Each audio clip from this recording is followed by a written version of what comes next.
ఉదాహరణకి మీరు ముగ్గురికి సాయం చేసి వారి మీద ప్రేమ చూపించాలంటున్నారు, కానీ ఆ ముగ్గురికి భిన్నమైన వ్యక్తిత్వాలు ఉన్నాయి అనుకుందాం.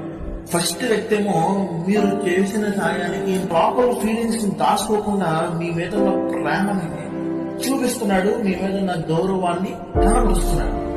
ఇక రెండవ వాడు, వాడికి మీ మీద మొదటి వ్యక్తి మీద ఉన్న ప్రేమ కంటే ఎక్కువ ప్రేమ ఉంది, కానీ బయట చూపించట్లేదు.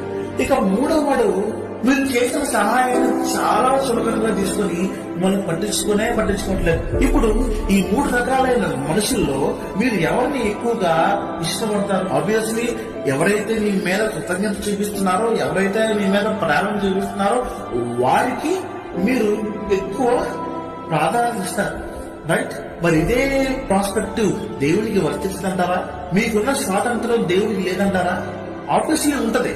ఇప్పుడైతే మనకి దేవుని ఎందుకు కృతజ్ఞతాభావం కలిగి మనము ఆయన కీర్తిని జనపరుస్తున్నాము, దేవ నాకు ఈ మేలు చేసినందుకు నీకు కృతజ్ఞతలయ్యా అని మనస్ఫూర్తిగా చెప్పగలుగుతున్నాము, ఆయన మీద ప్రేమ మనం వ్యక్తపరుస్తాము, అప్పుడే ఆయన మన మీద దీవెనలు కుమరిస్తారు.